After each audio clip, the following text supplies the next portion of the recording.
nós gostaríamos de convidar o professor Dr. Edgar Rebouças, jornalista, professor e coordenador do Programa de Pós-Graduação em Comunicação e Territorialidades da UFES e também coordenador do Observatório da Mídia, Direitos Humanos, Políticas e Sistemas e Transparência, que irá mediar a mesa Zika e Emergências, Invisibilidades e Resistências. Bom dia. Eu vou passar aqui para frente, e como a Adalto falou, a gente fica aqui atrás, muito escondido. Aí a gente faz um papo mais aconchegante.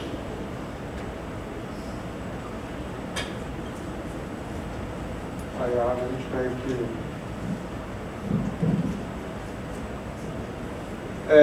Vocês devem estar vendo a programação nesse caderninho aqui, que na verdade inicialmente eu estaria na mesa de amanhã para falar sobre Mariana e as questões da mídia, naquela mesa ali. Mas aí, infelizmente, eu acabei sendo convocado para uma reunião amanhã em São Paulo e não vou poder participar da segunda fase. E aí falei com a Adalto, com o Sérgio, encaixa aí na Zika, que talvez eu possa colaborar com alguma coisa também. Aí a gente fez essa mudança e aí eu vou fazer a mediação dessa mesa e vou dar alguns pitacos também sobre as questões da invisibilidade, dos silêncios e das possibilidades de resistência que as mídias têm em relação a essas epidemias, muito delas mediatizadas ou silenciadas também por isso. Mas quem vai falar mais com vocês aqui são duas convidadas que eu já vou chamar para cá. Então tem a professora Paula Freitas, que vocês já viram no comentário.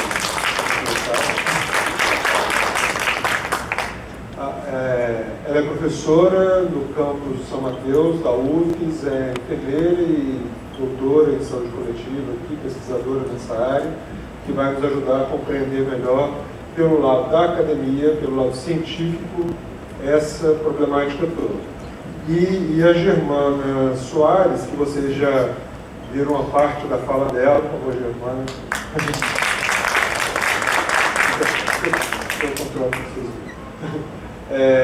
Que vem de Pernambuco, onde há uma experiência bem forte dessa participação dos movimentos sociais.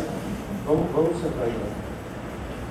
E que, assim, eu particularmente tenho uma passagem muito interessante de Pernambuco, que eu fui professor da Federal de Pernambuco por 5 anos, e lá eu aprendi muito como que a universidade tem esse papel de se interrelacionar com os movimentos sociais. Como é que a universidade, e somente a universidade pública, ainda mais nesses momentos de tantos ataques à universidade pública, somente na universidade pública se pode fazer algo como um evento como esse que a gente está fazendo. Somente na universidade pública podemos fazer um documentário como esse, que foi dirigido pela USP. Isso não seria jamais visto nos meios de comunicação hegemônicos, dificilmente numa universidade que não tem uma vocação pública e democrática. E isso eu aprendi muito lá no período que eu passei na UFPE, dessa relação com movimentos de mulheres, movimentos de mães, inclusive o Observatório da Mídia, que eu sou um dos coordenadores, nasceu na Universidade Federal de Pernambuco, provocado pelos movimentos sociais. Porque movimentos de mães, movimentos negros, movimentos LGBT vinham à universidade pedindo auxílio contra os programas policialescos que passavam na televisão, continuam passando, para a gente fundamentar ações no Ministério Público contra esses programas. Porque eram simplesmente movimentos sociais reclamando de seus direitos não sendo atendidos. E na universidade a gente começou a dar subsídios científicos para fundamentar as ações. E a gente conseguiu mudar um monte de coisa de Cardinô, aquelas baixarias todas que continuam tendo na televisão, e que infelizmente temos aqui no Espírito Santo também, que acaba elegendo como deputado federal mais votado um apresentador de um programa como esse. E a gente tentava fazer isso. E aqui no Espírito Santo eu sinto um pouco essa carência do nosso distanciamento dos movimentos sociais. Mas, felizmente, temos grupos como esse da saúde coletiva. Na comunicação a gente faz algumas iniciativas como essa também, outros programas do serviço social, programas da sociologia. A gente tem visto muito, no caso, vocês vão, no tema de amanhã, a gente montou uma rede Rio Doce para fazer pesquisas mais críticas do lado dos colegas da geografia, da sociologia, da antropologia, sobre a tragédia de Mariana e do Rio Doce, com uma visão fora das parcerias com o Vale, com os Renova e Samarco e tal, até como uma forma de resistência. Então, somente na universidade pública, eu faço questão sempre de frisar isso, vamos enfrentar um grande momento de resistências a partir de agora, e a gente tem que garantir que a universidade pública tenha esse papel. Então, eu vou passar a fala para elas, e no final eu faço um arremate com essa visão do papel que a mídia, já que a gente está falando de saúde e mídia, um arremate disso, de que papel que a mídia não cumpriu e que teria a cumprir nessa situação da Zika, e também um pouco do Rio Doce, mas o que é mais interessante é ouvi-las falando disso. Então, eu vou primeiro começar com a Paula, para dar essa visão mais, já que está na academia, nessa visão científica dessa problemática. Depois a gente passa para a Germana, dessa questão do mundo real, do que estamos vivenciando aqui. Bom dia. Como eles já falaram, meu nome é Paula.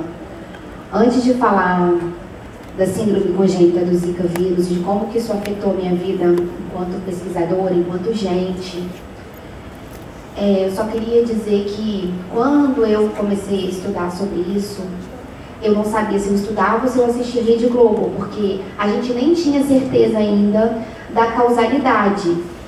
E eu tinha desistido do meu doutorado, estava passando um período difícil, e resolvi que eu queria começar do zero. Troquei de orientador, foi um divórcio litigioso, enfim. E tinha muita chance de eu perder o meu doutorado. Em algum momento da vida da gente, a gente tem que agradecer pelos tropeços, pelos erros e pelas dificuldades. E a professora Etel, que apareceu no filme, que é vice-reitora, falou: você não vai desistir de jeito nenhum. Eu vou te assumir. E eu não queria, porque eu não queria nada com epidêmio, eu sou pesquisadora qualitativa, enfim. Aí eu falei: professora, mas eu quero fazer pesquisa qualitativa, eu não quero fazer epidemiologia. Não, minha filha, você vai fazer o que você quiser. E aí ela me ligou um dia e falou: nós vamos estudar Zika vírus. Eu chorei o dia inteiro na véspera de carnaval. Ninguém sabia nada disso, como eu ia estudar uma coisa que ninguém sabia? No máximo a mídia dava algumas pistas. Enquanto eu estava escrevendo meu projeto, com tanta chance de fracasso, a televisão me ajudava a delimitar o que eu ia fazer. E eu só estou começando a falar sobre isso porque às vezes a gente fica perdido, e eu entendo que a academia, foi o que o colega falou, ela precisa de se aproximar dos problemas de verdade. E mais importante do que uma tese de doutorado, eu vou falar um pouquinho sobre isso, era militar pelo direito dessas mulheres. Em algum momento eu até esqueci da tese de doutorado, ela foi concluída tem uns 100 dias mais ou menos. E pelo risco de ser jubilada ou militar pelo direito das mães, eu escolhi militar pelo direito das mães. Eu lembro que eu procurei o professor Adalto, eu estava grávida. Então eu era uma pesquisadora imunda, imundiçada, inundada naquele universo das mães. Eu tinha um bebê na minha barriga também. E isso deu um tom na minha pesquisa diferente. Eu estava completamente, não tinha problema nenhum em falar isso, envolvida. Porque em nenhum momento eu queria ser asséptica mesmo. Não era neutra, em nenhum momento fui neutra. E quando eu procurei o professor Adalto, eu falei: professor, eu estou com medo de ser jubilada. Meu prazo estava terminando e a gente estava fazendo denúncia. A gente parou a pesquisa para fazer denúncia. Para ir ao Ministério Público, para ir à Defensoria Pública, para ir à Secretaria de Direitos Humanos, Secretaria de Saúde. Nós fomos em muitos lugares e eu vou falar um pouquinho sobre isso. E eu lembro da calma e da paciência do professor Adalto nesse dia comigo. Eu acho que eu estava com 35 semanas de gestação. Falei, professor Adalto, eu acho que eu vou ser jubilada. Aí ele botou a mão no meu ombro e falou, minha filha, vai dar tudo certo. E eu não me arrependo da escolha que eu fiz de ter atrasado a minha tese para militar pelo direito, porque a gente precisa, enquanto gente, na sociedade que está posta, como a gente viu a política agora acontecendo, a gente precisa de deixar os nossos anseios pessoais um pouquinho de lado, deixar o nosso umbiguinho de lado e fazer alguma coisa pelo outro. E a universidade, ela precisa de fazer isso. Hoje eu olho para trás e vejo que se eu perdesse meu doutorado não era tão grave. Eu não me arrependo em nada das minhas escolhas naquele momento, do apoio que eu tive da universidade, da minha orientadora, do professor que era coordenador do programa no momento, de fazer essa escolha ousada. Então vou falar um pouquinho sobre isso. O título da minha tese era As Políticas Públicas de Saúde em Situação de Emergência, porque eu não estudei, não ouvi só as mães. As mães foram protagonistas da tese, só que a gente ouviu gestores de saúde do estado inteiro. Antes a gente fez uma pesquisa teórica, que até se originou um capítulo de um livro. Nessa pesquisa teórica a gente viu que a emergência de saúde pública no Brasil, ela foi cancelada, ela foi extinta, sem o problema ter se extinguido. O que é uma coisa bem interessante de se analisar do ponto de vista teórico. Quem está com... Se alguém puder passar, eu até agradeço, porque eu sou péssima nesses passadores aí.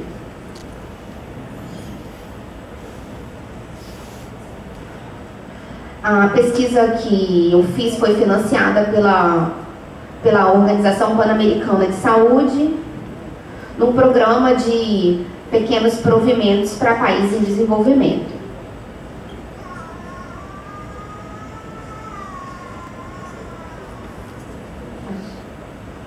Então vou continuar falando independente de ter passado ou não, porque isso não é o mais importante. Em relação às mães, nós ouvimos no surto de 2015 e 2016, que era...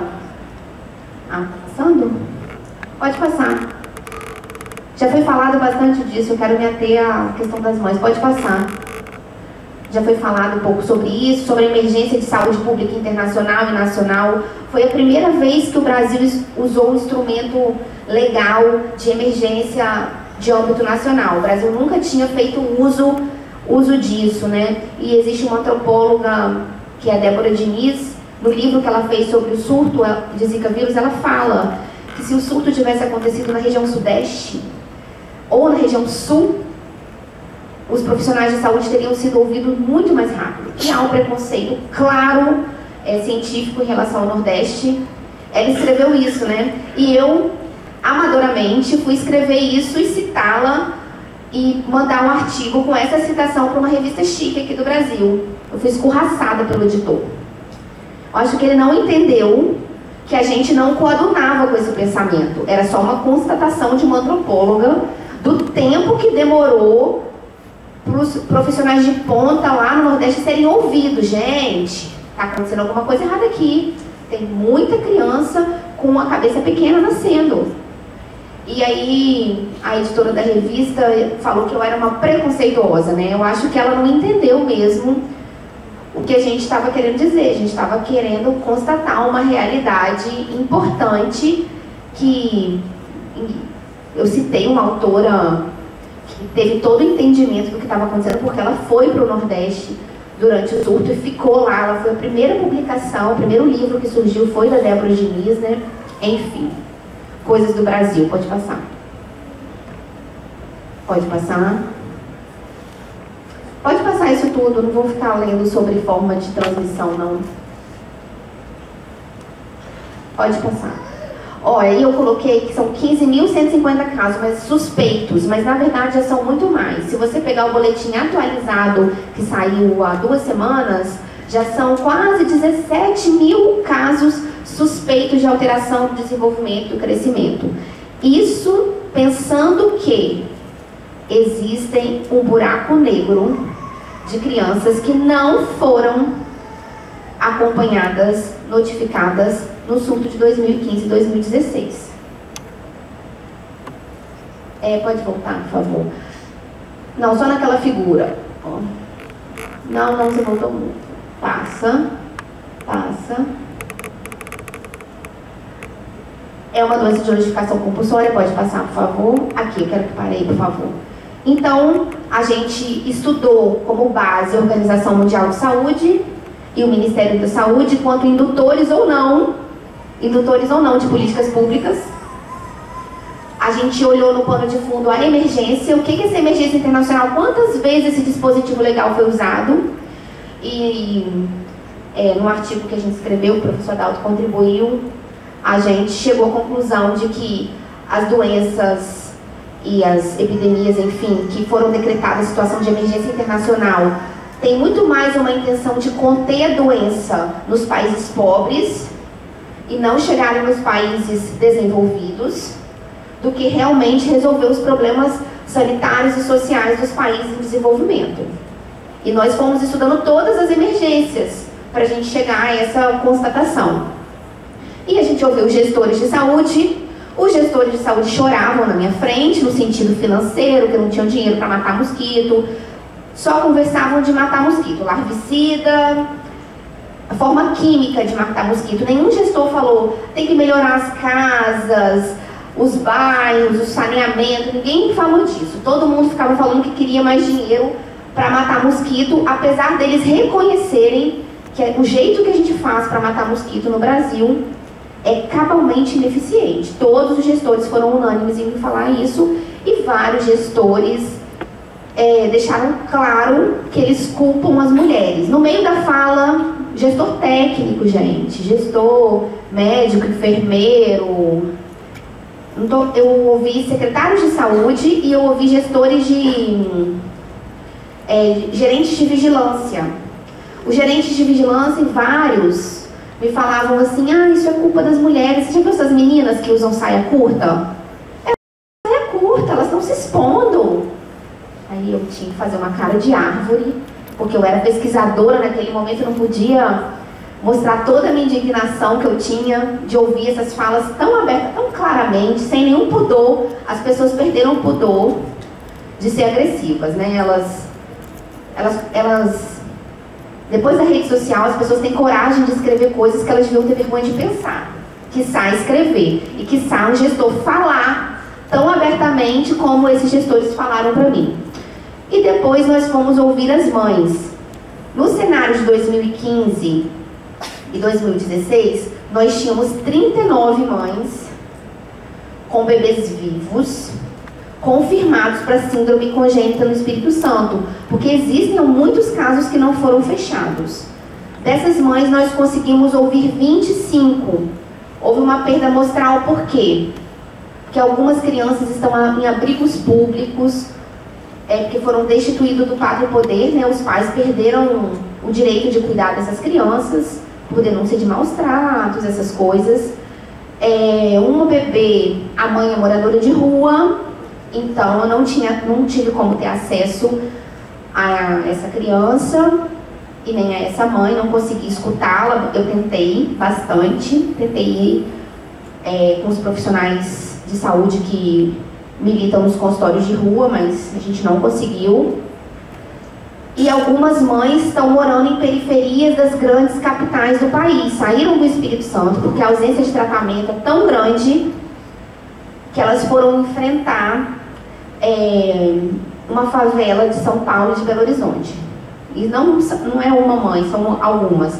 Então minha perda amostral talvez tenha mais vulnerabilidade do que eu tenha visto.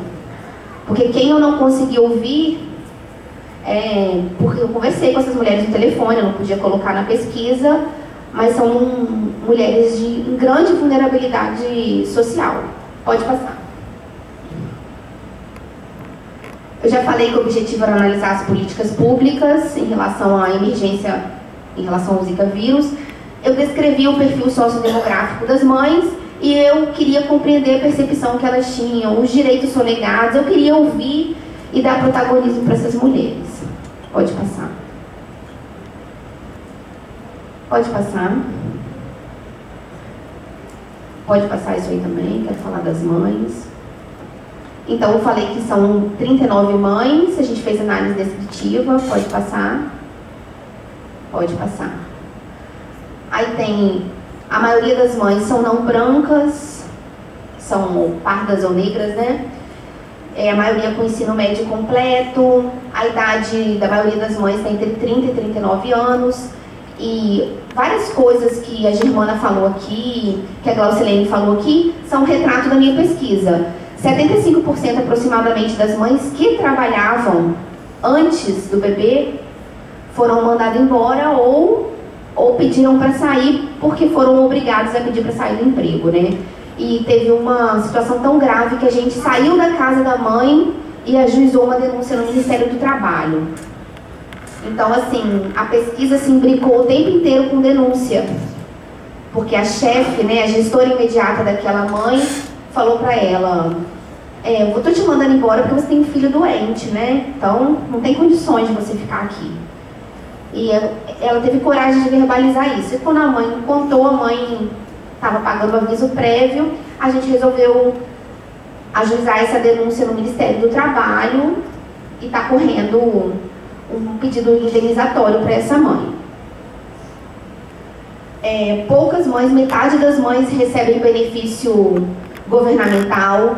Só para vocês entenderem a questão do benefício governamental, que é de um salário mínimo, você tem que viver na mais absoluta miséria para você ter direito a esse benefício. A mãe ganhava R$1.000, o pai ganhava R$1.000, ou seja, esse casal vivia com R$2.000. Aí a mãe, para cuidar de uma criança que tem muitas necessidades, uma criança que precisa de muito cuidado mesmo, ela tem que sair desse emprego. Então a renda desse casal diminui na metade, os custos e os gastos sobem assustadoramente, porque o Estado, enquanto provedor, ele se nega o tempo inteiro a dar direitos, a fornecer o que é direito dessas mulheres, então os custos sobem. No momento que ela mais precisa, ela menos tem, e o governo fala: não, R$1.000 para 3 pessoas, você não tem direito ao BPC, que é esse benefício. Porque para você ter direito ao BPC, tem que ter renda per capita, renda por pessoa dentro de uma casa, de R$250. Então, se você tem 3 pessoas em casa, um bebê e um casal, e ganha R$1.000, infelizmente você é rico, não pode receber o BPC. E o BPC também não é um benefício vitalício. É um benefício que tem data para terminar. Então, uma sonegação de direitos gigantesca, né? A maioria super dependente do Sistema Único de Saúde, a maioria fez todas as consultas de pré-natal, só que, pasmem, quase todas as mães descobriram o problema dos seus bebês no parto, intraparto, de forma agressiva, como a Glaucilene contou aqui para vocês. Não sei se ela contou aqui ou contou no filme, mas contou. Muitos relatos de aulas sendo dada com o bebê e com a mãe. A humanização da assistência foi esquecida, abandonada, e as pessoas estavam curiosas. Os profissionais de saúde curiosos, querendo estudar as pessoas e não atendê-las nas suas necessidades. Pode passar. A maioria das mulheres mora na região metropolitana, e as mulheres que nós ouvimos das regiões sem ser metropolitanas, né, são as que estão com mais vulnerabilidade social ainda. Nós fomos em alguns lugares e crianças muito graves, a gente não conseguiu nem trazê-las aqui, porque a mãe não tem condição de deslocamento. Em alguns municípios ermos, que a gente tem crianças muito doentes, completamente abandonadas pelo poder público.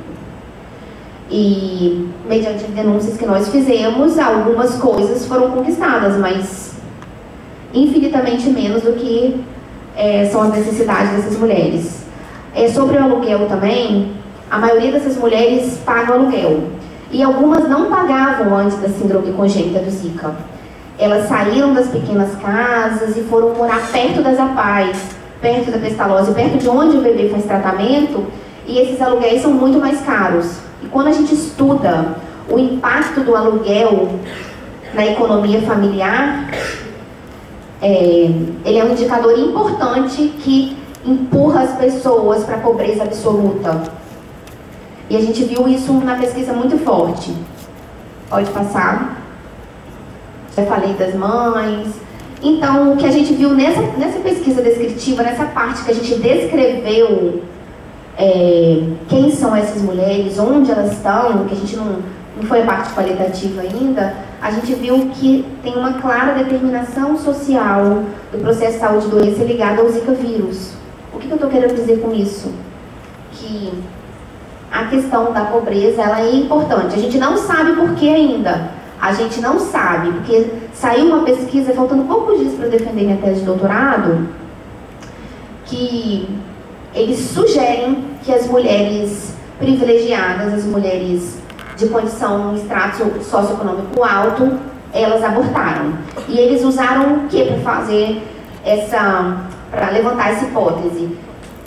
Eles olharam os sinais que o sistema de nascidos vivos e viram que teve uma queda muito significativa.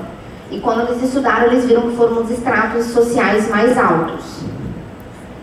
Então, tem essa possibilidade também, mas a gente, por tudo que foi visto no norte, foi o que a Germana falou. O que eu encontrei aqui no Espírito Santo não é diferente do que aconteceu no Brasil inteiro e do que aconteceu no Pernambuco. Existe uma ligação forte. Isso aqui é um artigo, né? Eu mandei para uma revista de epidemiologia e os editores falavam: você não pode afirmar isso por causa do seu N. Realmente. Não, a gente não pode fazer uma associação, mas existem fortes indícios que a pobreza é um determinante social importante no adoecimento por síndrome congênita do Zika vírus. Das mulheres todas ouvidas, existe uma mulher de nível socioeconômico muito alto e ela teve síndrome congênita, ela teve Zika vírus na gestação e por algum motivo que nós não sabemos, a placenta dela barrou o vírus e o bebê dela não tem síndrome congênita do Zika vírus. Ele foi notificado e acompanhado por ser doença nova.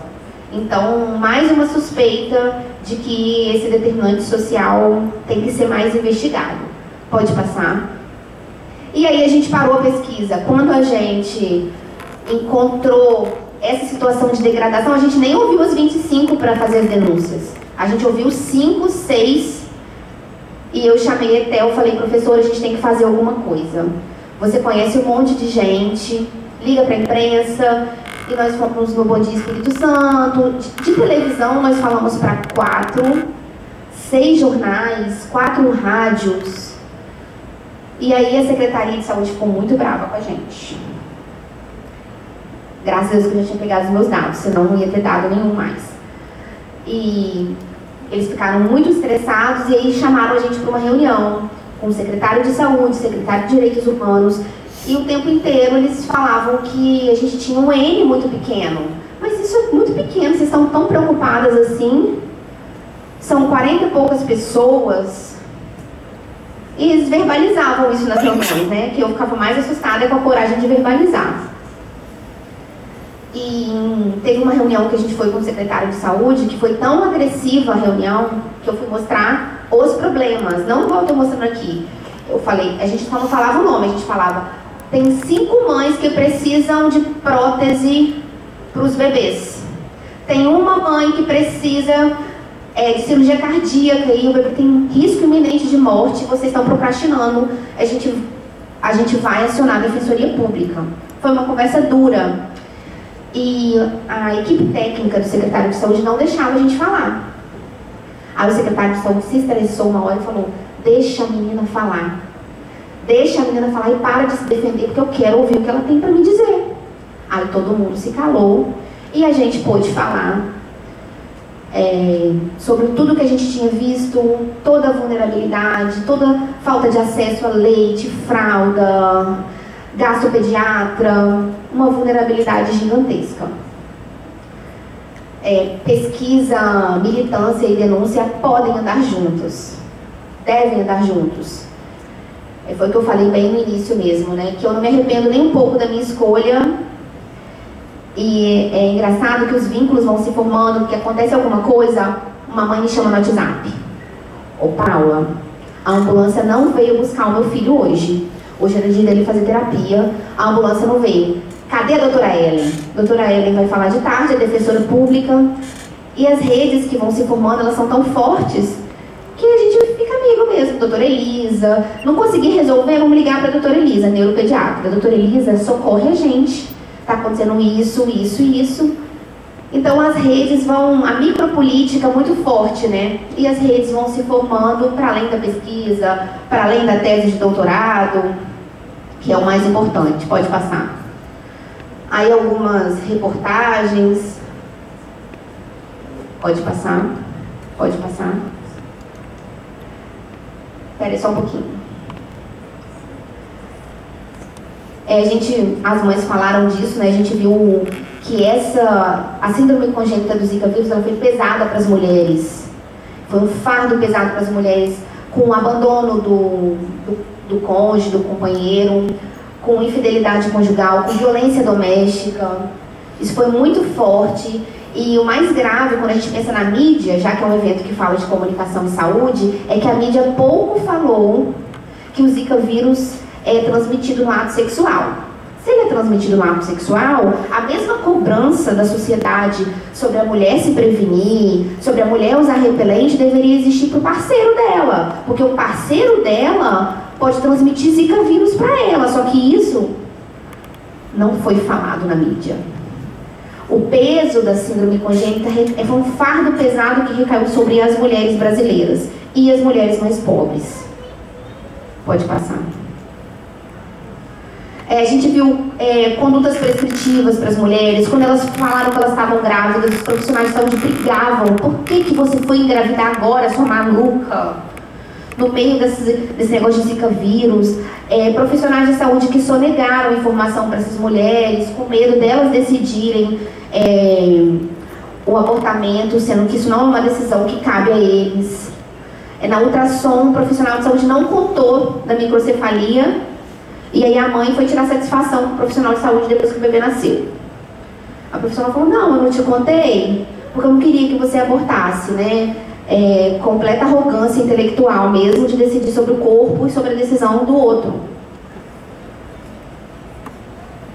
Pode passar. Pode passar. Pode passar. Tem muita coisa que as mães mesmo, só um pouquinho. Então a gente viu que a mãe é a cuidadora principal, que o fardo está todo centralizado na mulher, que muitas mães têm isolamento social importante, saem, não conseguem ter vida social, uma rotina intensa de médicos e tratamentos. E outra coisa, não existe uma rede. Não existe rede. Domingo eu falei isso na tribuna. O governo do estado fala que existe rede. Não existe. Uma rede não pode ser uma médica, gente. Uma rede não pode ser uma figura de uma pessoa, que se ela passa mal, ela viaja, ela adoece, a rede não existe. Que rede é essa, onde essas crianças precisam de tratamento multiprofissional, polivalente, centrado na figura de uma pessoa humana? A entrevista, todas as mães foram muito claras sobre a humanização dessa profissional diferente, fora da curva, de construir uma rede que não existia. Essa médica tentou o tempo inteiro construir uma rede para a necessidade dessas crianças. Uma pessoa humana, mas ela não consegue sozinha, isso não é uma rede. Pode passar. Eu acho que é isso que eu queria falar, que a gente precisa de ter coragem de denunciar a ausência de direitos, por mais que o secretário de Direitos Humanos olhe para nós e ache que 40 e poucas pessoas é um número muito pequeno. E eu acho que também a universidade precisa de sair dos portões da universidade, principalmente no momento político importante que nós estamos vivendo, de perseguição, de mordaça, de constrangimento. Eu até brinquei ontem, podem me filmar, mas me avisem antes que eu vou passar bastante rímel. Porque a gente está vivendo um período de silenciamento. E talvez essas pessoas não tenham muito... Quem vive a negligência de direito não tem muito a quem recorrer. E a universidade pode ser essa ponte para denunciar direitos sonegados. Foi isso que a gente tentou fazer, a gente continua tentando. E é isso.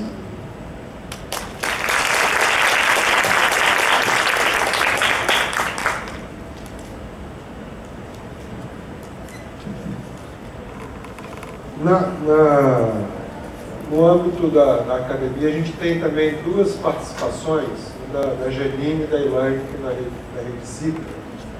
Eu não sei se a gente tem ouvido, que a gente assiste aqui, são duas colaborações delas, rapidamente que a gente vai assistir o vídeo. Agradecer também aqui, enquanto preparo, os estudantes de ética do jornalismo que eu trouxe para verem exatamente essas questões. Temos as fontes, mas a imprensa não trata como deveria. Então, vocês que são futuros jornalistas aí, por favor, façam o que tem que ser feito. Olá, bom dia a todos e todas. Bem-vindos ao segundo Seminário Capixaba de Comunicação e Saúde. Eu sou Elaine Rabelo, estou falando aqui com vocês em nome da coordenação da Rede Zica Ciências Sociais. Estamos muito felizes de estar com vocês nesse evento. É uma das iniciativas que a rede tem participado, dos quais a gente se orgulha muito, que é a interlocução entre a academia, a gestão, os formuladores de políticas, os profissionais e os movimentos sociais envolvidos na epidemia de Zika e em suas consequências. Tá? Um dos objetivos da Rede Zica de Ciências Sociais é justamente fomentar esse movimento, de termos os pesquisadores conversando, dialogando o tempo todo, né, com as pessoas que estão não só sofrendo de desastres e emergências sanitárias e suas consequências das epidemias, mas também daqueles envolvidos na reivindicação de direitos, na reivindicação, né, de melhores condições de vida e tratamento e acolhimento dessas pessoas nos serviços de saúde. E nós aqui da Rede Zica, a gente tem feito uma série de eventos e participado de uma série de outros também, que tem resultado num diálogo muito bacana, né, em especial com os movimentos sociais das mães de bebês com microcefalia e outras consequências da síndrome congênita do Zika. Então, para nós é um orgulho estar aqui. A gente espera que vocês continuem contando conosco na rede para apoiar esse tipo de evento. Nós também agradecemos muito o convite, né, da organização desse evento. Nós já trabalhamos em vários outros projetos juntos e esse tipo de momento em que a gente senta para dialogar com as mães e com os movimentos tem sido o mais profícuo de todos, né, para nós na rede. Recentemente, ao longo desse ano, a gente já tem conversado muito, a gente teve uma conversa longa no Congresso Brasileiro de Saúde Coletiva, na Abrasco, que resultou num documento que muitos de vocês devem estar lendo e deve estar circulando entre vocês.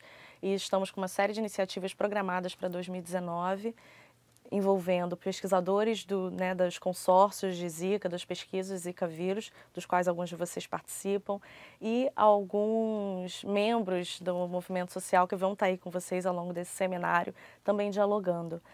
Na Rede Zica, a gente tem identificado algumas perspectivas que são importantes de serem debatidas, que é o que a gente quer trazer aqui para a contribuição, em relação às emergências sanitárias, nessa relação, né, da comunicação com a saúde e quais são as questões que têm sido mais visibilizadas, não só pela mídia, né, mas pelas reivindicações desses movimentos, e quais são as que não têm sido tão discutidas, mas que nós consideramos muito importantes.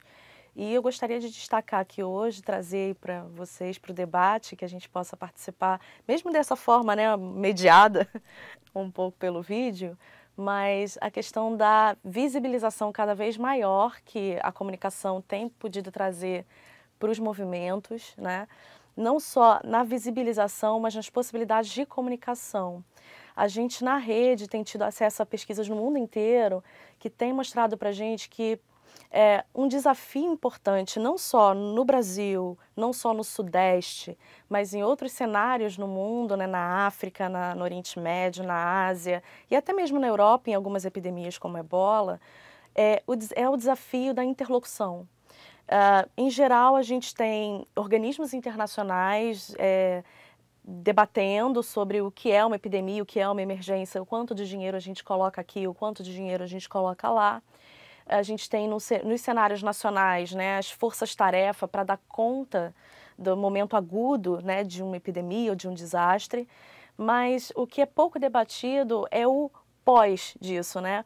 Depois de declarada uma emergência, depois de consumado um desastre e depois de passado um momento agudo, que é o que a gente tem vivido com o Zika agora, não estamos neste momento, né, sofrendo uma agudização da epidemia, mas uma agudização sim do lide das consequências, né? Como é que a gente lida com qual é a resposta pós-agudização que a gente pode dar para as famílias, para as mães, para as crianças e para os profissionais de saúde, que também tem se visto num novo momento.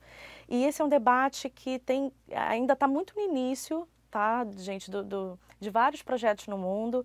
É fundamental a participação da ciência social, das ciências humanas, da comunicação social nisso.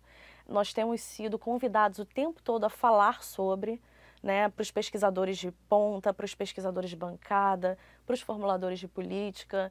Então, acho que a gente tem aí uma responsabilidade grande nesse momento, aí, diria nos próximos 2 anos, de continuar esse debate, né? E o mais legal é que isso seja feito como a gente está fazendo agora aqui, né, em rede, tá? Colocando vários atores para conversar numa mesa e praticando essa interlocução. Então, o recado é esse, né? Vamos começar esse evento nesse tom, e eu tenho certeza que a gente vai ter aí dias e horas de muito debate, e contem conosco na Rede Zika Ciências Sociais para isso. Ok? Obrigada. Bom dia, pessoal. Eu sou Janine Cardoso, do Laboratório de Comunicação e Saúde, aqui da Fiocruz, do Instituto de Comunicação, Informação e Saúde, e também participante de um dos eixos da Rede Zika. Eu gostaria muito de saudar a iniciativa desse evento, o segundo SECAX, né? Eu tive aí no primeiro, foi uma das primeiras iniciativas que a gente teve aqui do LACES, da parceria, do convênio com o pessoal da UFES, da Saúde Coletiva, o Grupo de Pesquisa, Comunicação e Saúde, que foi uma experiência muito bacana. Eu tenho certeza que nós gostaríamos muito de estar aí presencialmente, mas estamos contando aqui com o auxílio luxuoso da Vídeo Saúde para, de alguma maneira, participar e trocar com vocês. Eu queria destacar muito a importância desse evento, de que os seus temas se mantenham em evidência, né? Seja a Zika, seja a tragédia do Rio Doce, seja todos os outros problemas que a gente lida cotidianamente e que aparecem, né? Quando emergem, tem esse sentido da emergência, nos dão a ver processos que já vinham se desenvolvendo lentamente, de maneira às vezes imperceptíveis pela ciência, né, ou pelas nossas formas de olhar o mundo, mas que às vezes eclodem como tragédias, né? Tragédias que nos afetam de muitas e diferentes formas. Eu acho que esse evento, como foi a Abrasco, como foi o seminário que a gente tentou fazer aqui, que nós fizemos aqui, que discutiu epidemia, jornalismos e políticas públicas, tem esse sentido comum, de manter esses temas e essas questões tão relevantes como tema na nossa agenda, não só de reflexão, mas de ação, e fundamentalmente de ação e de reflexão conjunta, que possibilite, que consiga unificar pesquisadores, comunidade científica, enfim, as pessoas diretamente afetadas por esses eventos, esses agravos, independente se elas estão na agenda da mídia ou não, né? E falar um pouquinho que nós não temos essa tradição, infelizmente, né? São muitos os desafios para que a gente consiga nos aproximar e efetivamente construir esses vínculos. Eu acho que esse desafio exige de nós as melhores energias, porque nós vivemos realidades diferentes, somos cobrados muitas vezes, né, para que produzamos, ou que a gente produza resultados que não é possível de serem produzidos se a gente investir nesse vínculo, nessa relação com comunidades, movimentos sociais, com as pessoas envolvidas, porque isso exige de nós uma outra dinâmica, isso exige de nós um outro tempo, isso exige de nós uma outra postura. E a gente tem que enfrentar, aprender e trocar. Eu acho que esse evento é um momento importante para que a gente intensifique esse aprendizado. Eu tenho certeza que eles serão dias de um intercâmbio muito produtivo, e eu espero que também a comunicação, né, possa ser convocada e exercitada a partir de outros olhares, né, que a gente pense a comunicação muito além dos meios, como relação que é social, como prática que é social e que também é na dimensão individual, que exige de nós escutar, que exige de nós entender o argumento do outro e não apenas falar ou, como se diz por aí, emitir ou divulgar as nossas próprias ideias. Os nossos desafios no plano da comunicação são imensos, então eu desejo sinceramente que ela possa também entrar na agenda de vocês, como uma política pública própria e como aquela que viabiliza a participação cidadã em todas as outras políticas, né? Que a gente consiga também trazer das nossas reflexões o desejo, mas para a nossa prática imediata, esse aprendizado e esse avanço, e que daí saiam propostas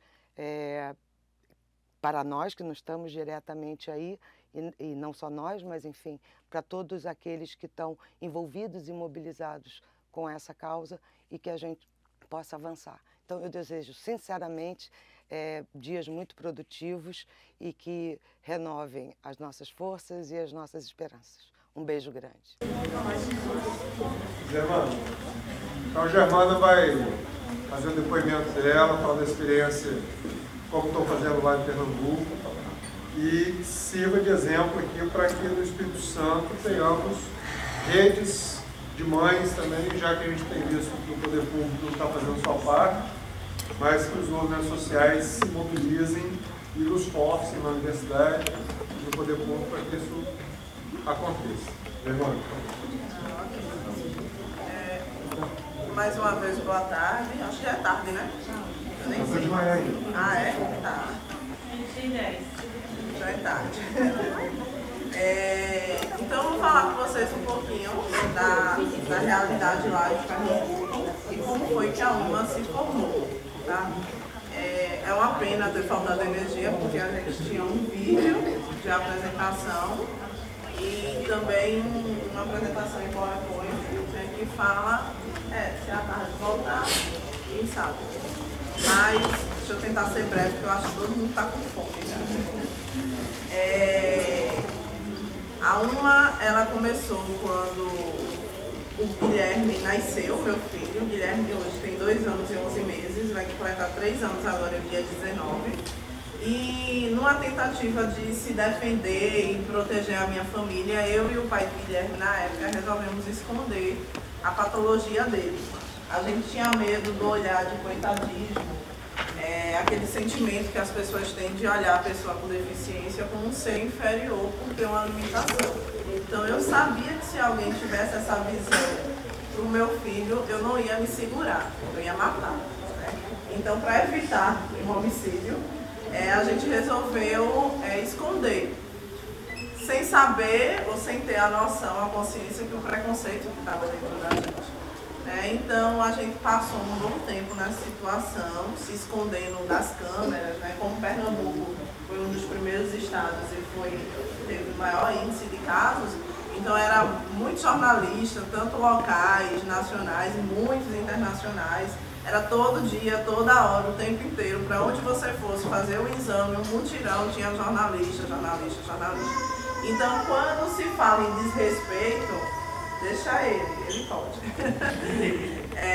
Quando se fala em desrespeito, se fala desde o momento do nascimento dessas crianças por uma medicina crua, uma medicina fria, que ela não tem empatia, né? A medicina que acha que está acima do bem e do mal, que acha que a vida é um domínio deles e Eles tratam isso como se todo mundo entendesse e enxergasse da forma que eles enxergam, ao ponto de chegar nas situações que eu acho que é quase 100%, eu acho que só não tem casos das maiorias que tiveram em hospital privado, mas público, essa grande maioria de chegar e dizer que teu filho não vai andar, não vai falar, vai viver em cima de uma cama vegetando, que se eu fosse você eu já teria abortado, eu já teria pedido a morte, porque é um castigo ter um filho assim. Isso foi muito comum, chegou ao ponto de ser natural. E de 2 mães ou 3 mães conversando assim, teu médico falou que o filho não ia andar e tal, o médico disse que ele não ia chegar nem a 24 horas, nem ao ano, né? A notícia que tinha inicialmente foi que a sociedade ficasse despreocupada, que com 1 ano já não existiria mais crianças com microcefalia, como se as crianças viessem causar algum mal à sociedade, né? E graças a Deus, aqui se encaminha para isso, mas lá em Pernambuco já chegou o 3º ano de vida dessas crianças, né? Para provar que a medicina não é lá essas coisas, né? Que quando as coisas elas têm que acontecer, elas ficam sim acima do bem e do mal. Em primeiro lugar é a vontade de Deus, em segundo lugar é a persistência e a qualidade das famílias, né? Então, devido a eu ter escondido essa doença do Guilherme, eu me escondi muito atrás das câmeras e tal, discutindo muito com o jornalista quando pegava filmando assim. Então isso também foi uma falta de respeito, porque um momento de dor, um momento que era para você estar ali com a sua família, reunindo força, mas tinha um jornalista lá te filmando. Você abria a boca, o jornalista filmava, o menino esticava o braço, o jornalista filmava. Então assim, a gente passou muito por isso. Quando o Guilherme tinha 1 mês e 2 dias, eu estava na fila do eletroencefalograma, lá no Oswaldo Cruz, né, no Hospital Universitário lá em Recife, e eu conheci a Gleise, que é a mãe da Maria Giovana. Gleise é mãe de 3 meninos e o sonho da vida dela era ter uma menina. Lá a gente tem 451 casos confirmados, tá, e mais de 12 mil investigação, tá. E se você conversar com as quase 500 famílias, porque isso é dado do Estado, fora a nossa listagem, que a gente tem esse vínculo também de confirmar caso, com as redes que a gente acabou estabelecendo. Se você conversar com as quase 500 famílias, são 500 histórias diferentes, são 500... a moral da história, sabe? A situação que cada família passou, muita coisa em comum, mas histórias de superação, cada uma que impacta mais do que a outra. Então, eu conheci a Gleise era mãe de 3 meninos e o sonho da vida dela era ter uma menina. Ela foi mãe da Maria Giovana e num momento bem complicado, que o marido dela estava desempregado e ela teve que deixar de trabalhar para cuidar da Giovana. E mesmo com toda a dificuldade que ela estava enfrentando, Gleice estava felicíssima porque ela tinha a filha que ela tanto sonhou nos braços, mesmo naquela situação. Ela queria a filha dela, independente de como ela veio, né? Então a gente se conheceu, se adicionou e fizemos um grupo. Nesse grupo tinham 8 mães, 6 com eu e ela, 8, que eram as mães que a gente conhecia no momento. Então, devido a isso, esse grupo foi um divisor de águas na vida da gente, porque uma coisa é quando você se encontra só numa situação, outra coisa é quando você conhece outras pessoas que estão vivendo aquela mesma realidade que você, né? Então você se sente mais forte, mais encorajado a enfrentar aquela situação. Então, quando a gente encontrava outras mães, outras famílias, nos mutirões, nos exames, olha, a gente tem um grupo só de mãe de criança com micro. Quer fazer parte? Quero. Eu sei que em menos de 2 meses esse grupo já tinha 220 mães, né? Então, é um grupo que vem forte, vem unido, né, de lá até cá. E devido, como o mosquito, ele não escolheu quem picou, né? Ele picou pessoas de vários níveis de conhecimento. A gente identificou que tinham muitas famílias que elas se... Vou usar essa palavra que é um pouco forte, mas elas meio que se vendiam por uma lata de leite, por um pacote de fralda, que era a necessidade atual daquela família, e achando que aquilo ia suprir, mas no fim do mês estava faltando de novo, e ficava esse ciclo vicioso. E aquilo ali passou a me incomodar. Por quê? A assistência de saúde era totalmente precária, mesmo com aquela tensão, aquela coisa em cima, era muito precário, né? As coisas caminhavam com passos muito lentos, uma morosidade infinita, e o meu maior desafio foi conscientizar as famílias do direito delas, conscientizar que aquilo ali era o mínimo para uma dimensão de coisas que a gente poderia conseguir juntas. Então, foi um trabalho difícil, foi um trabalho muito desgastante, porque você se desgasta muito, porque o maior trabalho que a gente tem é quando a gente lida com os seres humanos, né? E assim, eu queria elas ao meu lado, eu tinha que ter elas ao meu lado, porque eram elas que iam estar comigo naquele momento, e daqui a 10 anos, a 20 anos, são elas que vão estar comigo também. Então, talvez os pesquisadores aqui presentes, autoridades, pessoal da Secretaria de Saúde, daqui a 5, 10 anos, talvez não sejam vocês que estejam aqui, mas com certeza vão ser nós aqui falando sobre a mesma situação e cobrando talvez as mesmas coisas pelo caminhar da situação, né? Então, eu falei, não, eu preciso de você, porque para meu filho ter uma inclusão verdadeira amanhã, eu preciso que todo mundo se una. Então, daí foi quando começou realmente a fortalecer o grupo, e a gente foi atrás de oficializar, porque acontecia aqui. Ia lá a Germana, mãe do Guilherme, cobrar alguma coisa, mas era só a Germana, mãe do Guilherme. Então não tinha tanta força como chegar a Germana, mãe do Guilherme, representando mais de 400 no estado inteiro, sabe? Então a gente oficializou e começou a ter um trabalho que atraiu o respeito de muitas pessoas, né? Lá ela tem um respaldo muito grande, e a gente começou a construir uma rede. Defensoria Pública da União, Defensoria Pública do Estado, né? Ministérios públicos, algumas prefeituras, elas são parceiras, porque os municípios eles são muito soltos, né? Porque cada um com as suas regras, com seus protocolos, com as suas cartilhas, enfim. E a gente começou a se fortalecer lá na região metropolitana, que era mais fácil, porque a gente se via todos os dias. Aí eu ficava pensando, eu falei, meu Deus, se a situação aqui na capital é ruim, como é que deve ser a situação no interior? Né? Como é que devem estar essas mulheres lá no interior? E eu não sei aqui no Espírito Santo, mas lá em Pernambuco, a situação é assim, aqui, geograficamente falando. Você se desloca para uma cidade no sertão, sei lá, Oricuri. Oricuri é 540 quilômetros do Recife. Aí você se desloca para Oricuri, aí tem a cidade de Oricuri, 100 quilômetros depois tem um distrito da cidade de Oricuri, e 180 quilômetros depois tem a zona rural de Oricuri. É assim. E tipo, nessa zona rural, nesse distrito, eu tenho uma mãe lá. Eu falei, como é que eu chego nesse povo? Né? E isso eu ia pro achismo. As pessoas, olha, eu acho que tem uma mãe que mora em tal sítio, em tal não sei o quê. Eu falei, primeiro, como é que eu vou chegar no interior? Eu não tenho dinheiro nem para chegar em Caruaru, que é 130 quilômetros do Recife, né? Relativamente perto. E então eu sei que a gente foi montando uma rede, que essa rede virou uma referência tão grande que o governador do estado de Pernambuco entrou em contato com a gente, e ele agendou uma reunião com a gente para a gente ir lá explicar a ele como foi que a gente se formou no estado inteiro, sem R$1 no bolso, e principalmente, que era onde ficava a ferida deles, sem a ajuda deles, né? E a gente acabou fazendo assim, sabe? Lá no estado de Pernambuco é assim, deve ser mais ou menos aqui, talvez com outro nome. O estado ele é dividido por micro-regiões, né? E lá a gente tem 12 regionais, que a gente chama. Em cada regional tem uma AGERES. A AGERES é um ponto do estado, naquela regional, que reúne alguns municípios. Vamos dizer, o Agreste. O Agreste lá é Caruaru e mais 31 municípios. Aí lá é a quarta AGERES. A AGERES, que é o ponto do estado naquela regional para fazer a comunicação entre o estado e aqueles municípios. Tá? É mais ou menos assim, espero que todo mundo tenha entendido. Então lá são 12, né? Então eu tive abertura para chegar primeiro em Caruaru. Como foi que eu cheguei em Caruaru?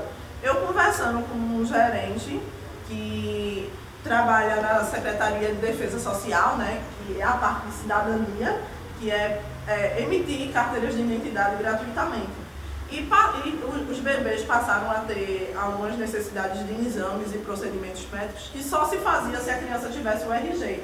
E foi preciso a gente fazer essa ponte para eles virem tirar esse RG das crianças, né? Então, com isso, a gente conversando, eu falei, poxa, eu queria tanto ir para o interior, eu queria tanto. Aí, comentando, ele foi e escutou.